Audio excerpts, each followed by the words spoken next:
Hello दोस्तों, आज के वीडियो में हम बात करने वाले हैं क्लास 12 की भौतिक विज्ञान पे, जो कि आपके प्रीवियस ईयर के अंदर क्वेश्चन पूछे जा चुके हैं चैप्टर नंबर 1 से। और आज का हमारा टॉपिक होने वाला गॉस लॉ के एप्लीकेशन, अर्थात गॉस लॉ की सहायता से किस टाइप के क्वेश्चन सॉल्व किए जाते हैं उस पर हम डिटेल से बात करने वाले हैं। और इसके पहले मैंने ऑलरेडी काफी वीडियो बना दिए, उन वीडियो की प्लेलिस्ट लिंक आपको नीचे डिस्क्रिप्शन बॉक्स में मिल जाएगी। तो बिना देर किए करते हैं आज का वीडियो स्टार्ट।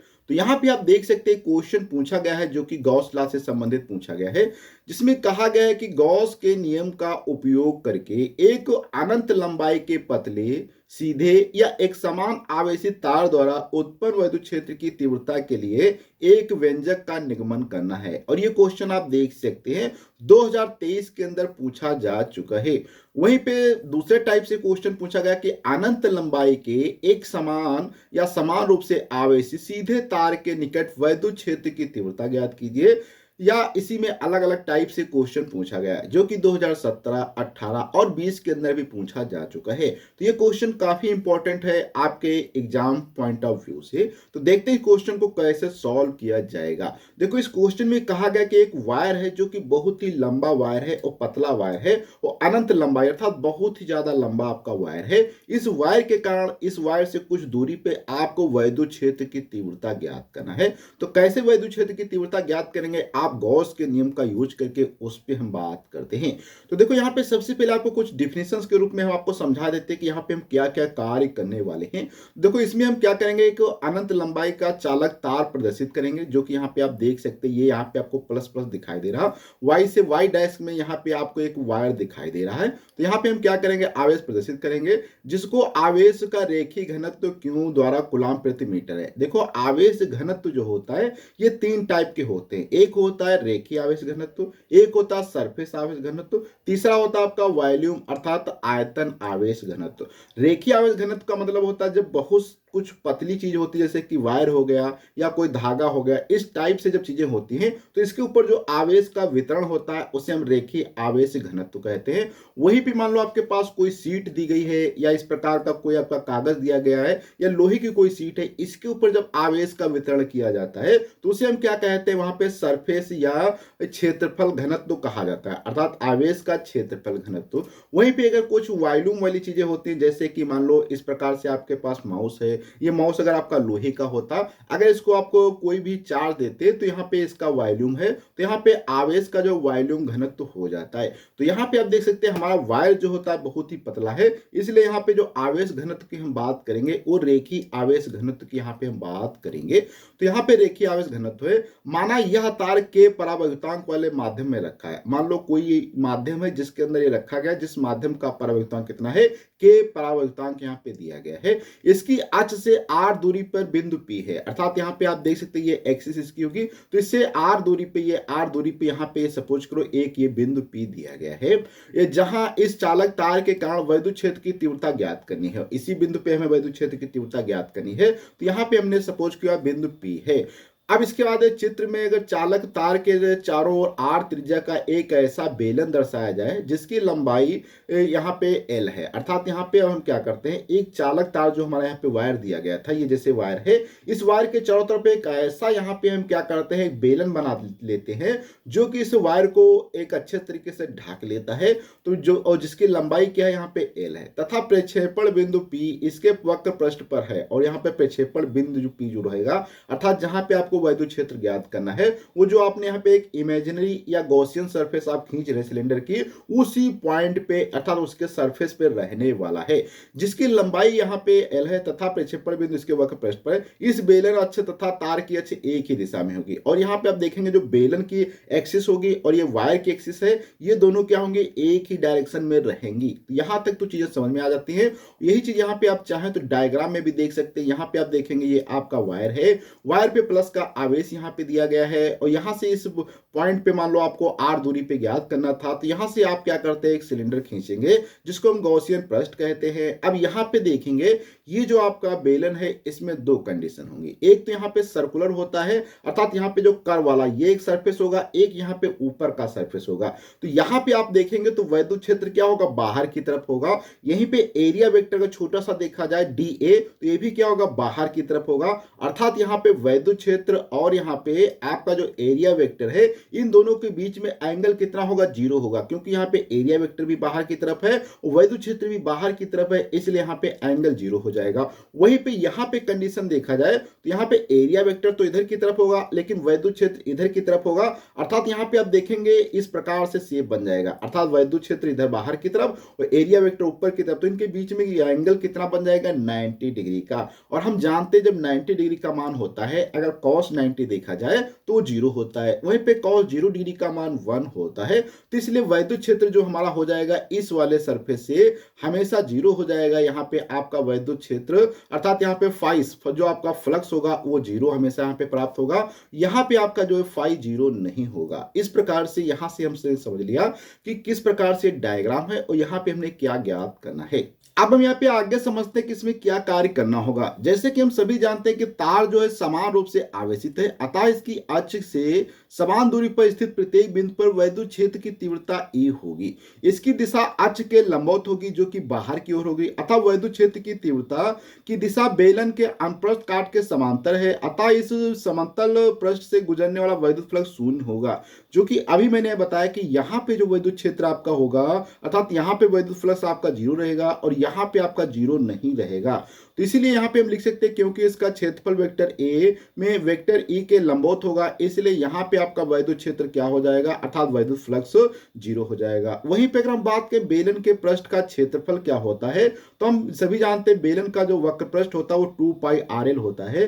क्या होता है, 2 पाई आर एल होता है, ये रॉन्ग है, तो 2 पाई आर एल होता है। अब इसी में थोड़ा सा बात किया जाए, अतः बेलन के वक्र पृष्ठ से गुजरने वाला वैद्युत फ्लक्स बेलन से गुजरने वाला कुल वैद्युत फ्लक्स के बराबर होगा, अर्थात तो यहाँ पे आपका फाई E2 बराबर क्या हो जाएगा, के E2 पाई आर एल हो जाएगा।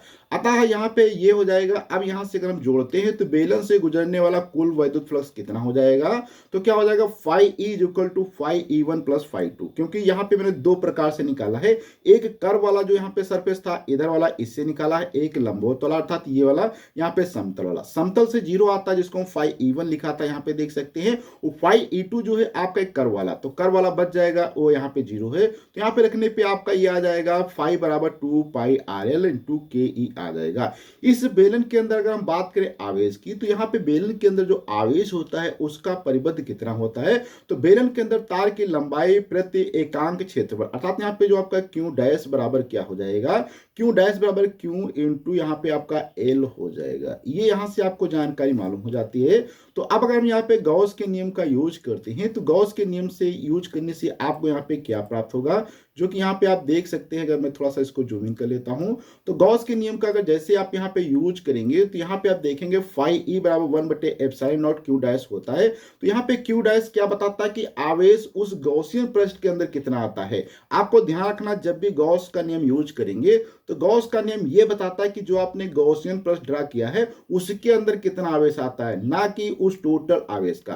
तो यहाँ पे आप देख सकते हैं ये वायर जो था, इस वायर में हमने केवल इतने में सरफेस में क्या है कि यहाँ पे गॉसियन सरफेस ड्रा किया, वो आवेश जो क्यों था वो टोटल पूरे वायर पे था, लेकिन ये गॉसियन सरफेस कुछ ही पार्ट को यहाँ पे कवर करता है, इसलिए वहां पे मानते हैं आवेश कितना होगा, क्यू डैश होगा।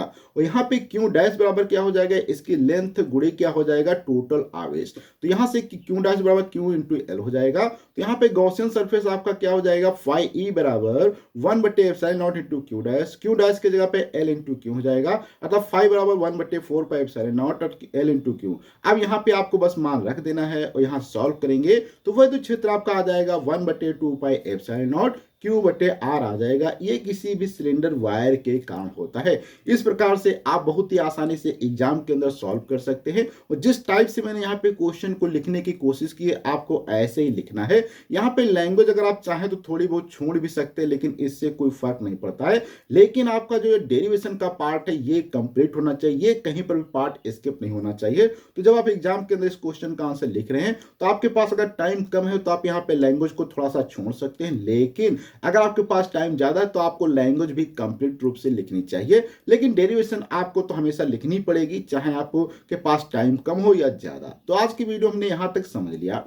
अब हम यहाँ पे अगले क्वेश्चन पे बात करते हैं, जो कि क्वेश्चन पूछा गया है कि गॉस के नियम से ही पूछा गया है, जिसमें कहा गया कि गॉस के नियम का उपयोग करके एक समान आवेशित अनंत समतल चादर के कारण यहाँ पे आपको वैद्युत क्षेत्र ज्ञात करना है, जो कि 2017, 19, 24 के अंदर पूछा गया है। या फिर से पूछा गया क्वेश्चन, गॉस की प्रमेय का उल्लेख कीजिए, इसकी सहायता से अनंत विस्तार की समतल आवेशित प्लेट के निकट वैद्युत क्षेत्र की तीव्रता ज्ञात कीजिए। या फिर से पूछा गया कि आवेशित अनंत विस्तार की चादर के समीप, अर्थात एक आवेशित अनंत लंबाई की चादर है, जैसे कि सपोज कर लो यहाँ पे हमारे पास ये जो कागज है ये एक प्रकार से चादर है, तो ये अगर अनंत विस्तार का होता तो इसके कारण किसी बिंदु पर वैद्युत क्षेत्र जो ज्ञात करना होता वही यहाँ पे ज्ञात करने के लिए पूछा गया है। तो ये क्वेश्चन बहुत ही इंपॉर्टेंट है। अब हम देखते हैं इस क्वेश्चन को कैसे सॉल्व करेंगे। तो यहाँ पे हम समझते हैं इस क्वेश्चन को कैसे सॉल्व करेंगे। इसके लिए सबसे पहले तो आपको यहाँ पे सीट को थोड़ा सा समझ लेना चाहिए कि किस टाइप की यहाँ पे सीट आपको दी गई है। तो यहाँ पे आप देख सकते हैं कि ये आपकी प्लस आवेश की अनंत लंबाई की सीट है, जो कि यहाँ पे आप कागज देख सकते हैं इस प्रकार का सीट है।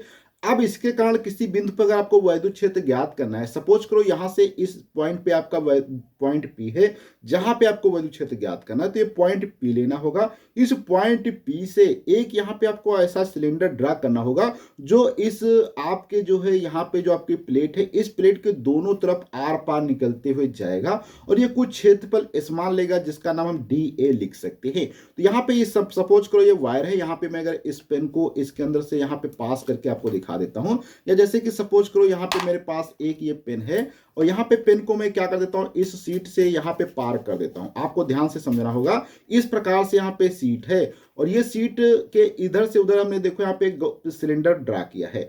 अब इस सिलेंडर में आपको कुछ चीजें ध्यान से समझना होगा, जैसे कि ये वायर अर्थात ये जो आपकी प्लेट है, इस प्लेट के ऊपर अब हम देखते हैं कैसे इस क्वेश्चन को सॉल्व करेंगे। तो सबसे पहले यहाँ पे डायग्राम को थोड़ा सा डिटेल से समझते हैं। तो यहाँ पे एक सीट दी गई है, जैसे कि यहाँ पे आप सपोज कर सकते हैं ये आपके पास सीट है। इस सीट से आपको मान लो किसी बिंदु पे आपको वैद्युत क्षेत्र ज्ञात करना है, जैसे कि यहाँ पे ज्ञात करना है, तो इस बिंदु से आपको एक गॉसियन सरफेस जो है सिलेंडर के रूप में ड्रा करना पड़ेगा, जो कि इसके आर पार हो। इसके लिए यहाँ पे हम क्या करते हैं, एक पेन ले लेते हैं और जो कि यहाँ पे आप देख सकते हैं पेन इसके आर पार कर दिया गया है। अब यहाँ पे इस पेन पे और इस पे कुछ आपको बेसिक चीजें समझनी पड़ेंगी, जैसे कि इस पे अगर प्लस प्लस का आवेश है इस सीट पे, तो यहाँ पे वैद्युत क्षेत्र हमेशा क्या होगा, बाहर की तरफ होगा। देखो ऐसे होगा, तो यहाँ पे वैद्युत क्षेत्र कैसे होगा, ये आप समझ सकते हैं बाहर की तरफ ऐसे लंबवत रहने वाला है। तो यहाँ पे ऐसे होगा, सेम ऐसे इधर भी वैद्युत क्षेत्र होगा। तो यहाँ पे तो ये तो वैद्युत क्षेत्र हो गया। अब इस सिलेंडर में आपको थोड़ा सा समझना है कि सिलेंडर का जो यहाँ पे सरफेस एरिया है, इसमें दो प्रकार का एरिया है। एक तो यहाँ पे जो है आपका वक्र पृष्ठ घुमावदार है और यहाँ पे आप देखेंगे एक प्लेन है। जैसे कि यहाँ पे अगर कैप में देखेंगे तो यहाँ पे इधर का पार्ट आपको क्या है, एक प्लेन दिखाई देगा और इधर का पार्ट क्या यहाँ पे सर्कुलर होता था, तो राउंड अप होता है। तो यहाँ पे अगर एरिया वेक्टर देखेंगे तो आपको एरिया वेक्टर इसका ऐसे दिखाई देगा और यहाँ पे देखेंगे इधर को दिखाई देगा। तो यहाँ पे एरिया वेक्टर ऐसे है और सेम यहीं पे आपका जो यहाँ पे इलेक्ट्रिक फील्ड है वो भी ऐसे है। तो एरिया वेक्टर और यहाँ पे आपका इलेक्ट्रिक फील्ड के बीच का एंगल कितना आएगा, 0 डिग्री आएगा। इसलिए यहाँ पे आपका जो फ्लक्स आएगा वो फाई बराबर ई डॉट डी ए अर्थात ई डी ए निकल आएगा। वहीं पे अगर इधर देखेंगे तो यहाँ पे ऊपर लंबवत की तरफ होगा, इधर भी लंबवत होगा, अर्थात यहाँ पे इलेक्ट्रिक फील्ड और आपका एरिया वेक्टर के बीच में एंगल 90 डिग्री आएगा। इसलिए 90 डिग्री अर्थात cos 90 का मान 0 होगा, अर्थात वैद्युत फ्लक्स हमेशा इस वाले कर्व सरफेस के कारण हमेशा 0 आएगा। ये चीजें आपको समझनी चाहिए।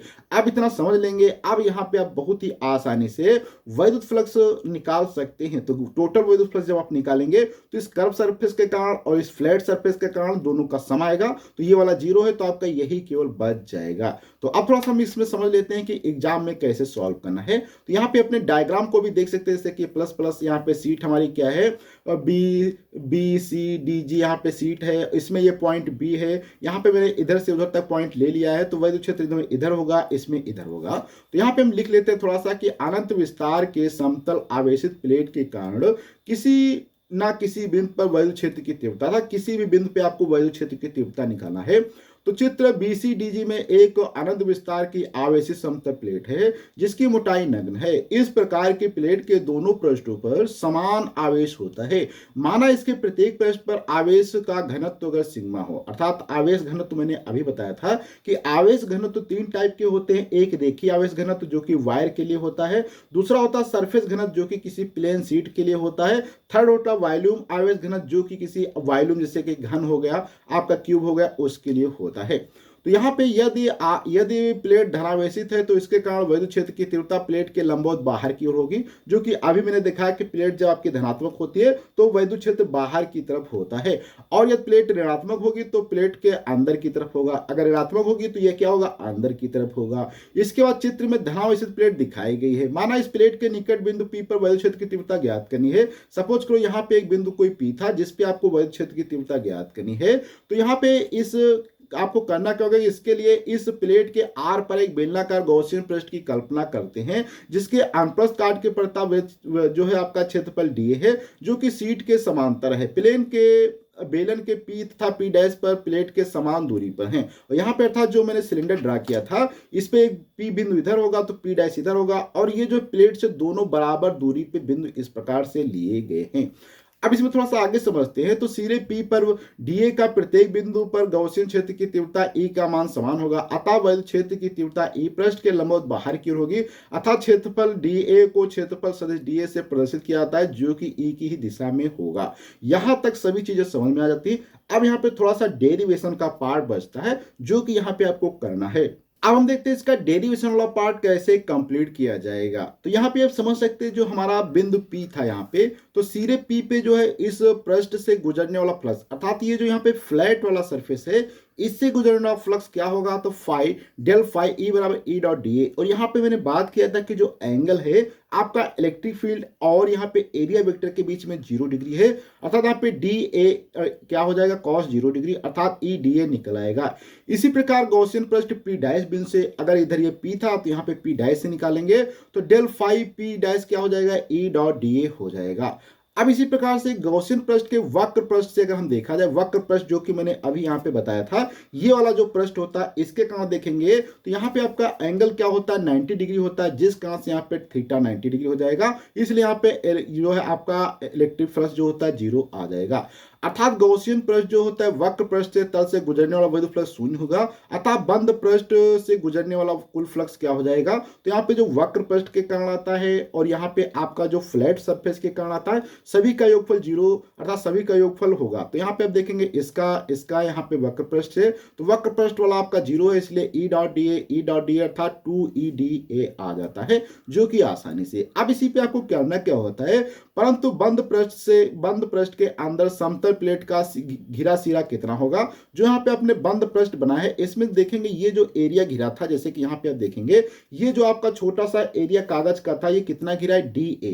तो यहाँ पे DA है, और हम जानते हैं यहाँ पे जो आवेश का घनत्व होता है सिग्मा बराबर क्या होता है, टोटल यहाँ पे आवेश सपोज करो क्यों था, तो यहाँ पे टोटल एरिया इसकी अगर A होगी तो ये यहाँ पे इसका फार्मूला निकल के आ जाएगा। तो यहाँ से सिग्मा बराबर ये आ जाएगा, तो यहाँ से इस प्रकार उपस्थित कुल आवेश क्या हो जाएगा, Q बराबर सिग्मा इंटू डी ए हो जाएगा, अर्थात Q बराबर क्या हो जाएगा, सिग्मा इंटू डी ए आ जाएगा यहाँ से। तो जहां पे Q था वो छोटा सा आवेश उसको यहाँ पे रखेंगे, तो अर्थात गॉसियन आवेश अर्थात गॉसियन नियम के हिसाब से क्या हो जाएगा, फाई ई बराबर Q बटे एप्सिलॉन नॉट हो जाएगा, और Q का मान यहाँ पे सिग्मा इंटू डी ए हो जाएगा, यहाँ पे रख देंगे, और इधर क्या था 2E डॉट डी ए हो जाएगा, और यहाँ से सॉल्व करेंगे तो E बराबर सिग्मा बटे 2 एप्सिलॉन नॉट निकल के आ जाता है, जो कि बहुत ही आसानी से। तो यहाँ पे आप समझ सकते हैं कि गॉस के नियम से आपके पास अगर कोई अनंत विस्तार की चादर है, उसके ऊपर कोई आवेश दिया गया है, उस चादर के कारण किसी बिंदु पे अगर आपको वैद्युत क्षेत्र निकालना है तो बहुत ही आसानी से निकाल सकते हैं।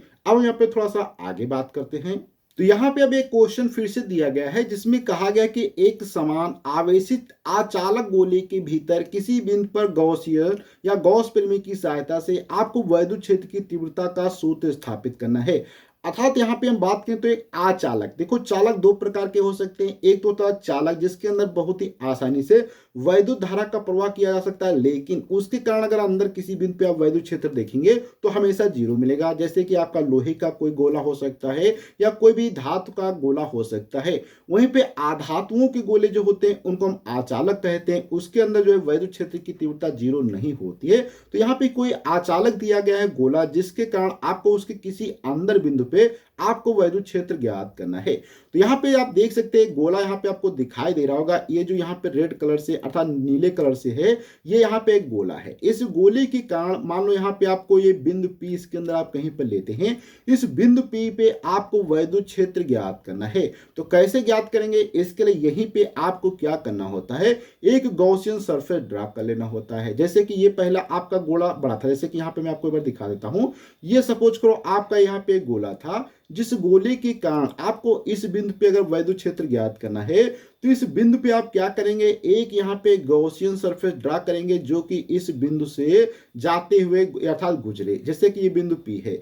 अब इस बिंदु P पे आप देखेंगे तो यहाँ पे छोटा सा अगर एरिया वेक्टर आप देख रहे होंगे तो एरिया वेक्टर क्या होगा, यहाँ पे आपको बाहर की तरफ दिखाई देगा DA। वहीं पे वैद्युत क्षेत्र देखेंगे तो वैद्युत क्षेत्र की दिशा भी यहाँ पे क्या होगी, बाहर की तरफ होगी E। अर्थात यहाँ पे एंगल आप देखेंगे तो थीटा हमेशा कितना जी मिलेगा, देखने को 0 मिलेगा।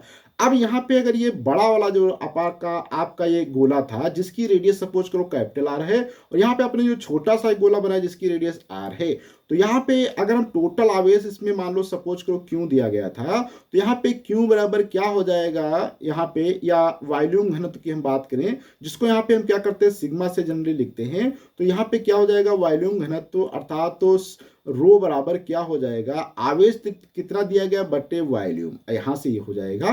तो इसी प्रकार से अगर क्यू डैश में आप निकालेंगे तो क्या हो जाएगा, रो गुणे यहाँ पे आपका आ जाएगा रो गुणे वॉल्यूम, अर्थात इस प्रकार से क्यू डैश बराबर आ जाएगा, रो का जो भी यहाँ पे मान है वो यहाँ पे आप रख देंगे। अर्थात इस प्रकार से यहाँ पे आप समझ सकते हैं कि आपको यहाँ पे सबसे पहले क्या करना पड़ेगा, एक गॉसियन सरफेस ड्रा करना पड़ेगा जिस बिंदु पे आपको निकालना है। तो यहाँ तक आपको चीजें समझ में आ जाती है कि एरिया वेक्टर थीटा यहाँ पे दोनों क्या है 0 आता है थीटा, अर्थात यहाँ पे 0 आ जाएगा, जिस कारण से हर पृष्ठ पे अगर यहाँ पे आप देखें चाहे आप जिस भी बिंदु पे देखेंगे आपको हमेशा ये चीज यहाँ पे थीटा जो 0 ही प्राप्त होगा। तो इसी डायग्राम को मैंने यहाँ पे ऑलरेडी बना के रखा है जो कि यहाँ पे आप देख सकते हैं। अब इसमें आपको लिखना क्या वो चीज थोड़ा सा समझना है। तो माना कि बिंदु P के गोले के भीतर O से दूरी R पर P पर वैद्युत क्षेत्र की तीव्रता प्राप्त करने के लिए बिंदु P से गुजरने वाले किसी एक गोली गॉसियन पृष्ठ खींचते, जो कि मैंने अभी बताया था कि मान लो बिंदु P पे आपको वैद्युत क्षेत्र ज्ञात करना है तो बिंदु P से आपको एक यहाँ पे गॉसियन पृष्ठ खींचना है। माना आवेशित गोले के कारण P पर उत्पन्न वैद्युत क्षेत्र की तीव्रता E है, तो यहाँ पे मान लो वैद्युत क्षेत्र की तीव्रता क्या है, E है। अब आवेश वितरण की सममिति के कारण गॉसियन पृष्ठ के प्रत्येक बिंदु पर वैद्युत क्षेत्र की तीव्रता का परिणाम E समान होगा, क्योंकि हम सभी जानते हैं कि यहाँ पे वैद्युत क्षेत्र जब समान है तो हर एक बिंदु पे चाहे आप यहाँ देखें आपको वैद्युत क्षेत्र समान ही देखने को मिलेगा तथा दिशा पृष्ठ के हमेशा लंबवत होगी, जो कि अभी मैंने आपको दिखाया था। अब यहाँ पे P के परिता गॉसियन पृष्ठ के अल्पांश क्षेत्रफल dA का क्षेत्रफल सदिश अगर dA है, अर्थात इसी पे अगर आप छोटा सा यहाँ पे कोई सदिश वेक्टर ले लेते हैं छोटा सा dA, तो यहाँ पे वैद्युत क्षेत्र क्या होगा, अर्थात तो एरिया वेक्टर dA हो जाएगा, पृष्ठ के लंबवत है अर्थात E की दिशा में ही होगा, अर्थात यहाँ पे उनके बीच का एंगल जो हो जाएगा 0 डिग्री हो जाएगा। इसके बाद फिर यहाँ पे देखेंगे तो सिरे P पर dA के प्रत्येक बिंदु पर वैद्युत क्षेत्र की तीव्रता E समान होगी, अतः यह वैद्युत क्षेत्र की तीव्रता E के पृष्ठ के लंबवत बाहर की ओर होगी। क्षेत्रफल अवयव dA को क्षेत्रफल सदिश dA से प्रदर्शित किया था जो कि E की ही दिशा में होगा। तो यहां तक आपको पूरा डायग्राम समझ में आ चुका है कि इसमें हम क्या करने वाले हैं, कहां पे वैद्युत क्षेत्र आपका 0 होगा, कहां पे नहीं होगा, कहां पे एंगल कितना होगा, हर एक चीज को मैंने समझ लिया। अब हम देखते हैं इसका डेरिवेशन पार्ट कैसे कंप्लीट करेंगे। अब यहाँ आप समझते हैं कि डेरिवेशन कैसे की जाएगी। तो यहाँ पे आप समझ सकते हैं कि जो क्षेत्रफल हमारा dA है, तो यहाँ पे जो क्षेत्रफल में dA बनाया छोटा सा ये क्षेत्रफल, इससे वैद्युत फ्लक्स कितना गुजरेगा इस पे हम अगर बात करें तो यहाँ पे आप देख सकते हैं इसके कारण वैद्युत फ्लक्स जो आपका गुजरेगा d phi E बराबर क्या हो जाएगा, E डॉट dA हो जाएगा, जहां पे E डॉट dA अर्थात E डॉट dA के बजाय यहाँ पे डॉट प्रोडक्ट जब हटाएंगे तो cos थीटा आ जाएगा, और cos थीटा यहाँ पे क्या है 0 डिग्री है, इसलिए यहाँ पे आप समझ सकते हैं कि 0 डिग्री का मान क्या होता है 1 होता है, अर्थात E डॉट dA आ जाएगा। अतः अगर हम यहाँ पे संपूर्ण गॉसियन पृष्ठ देखने की बात करें तो यहाँ पे हमें क्या करना पड़ेगा, इंटीग्रेशन लेना पड़ेगा।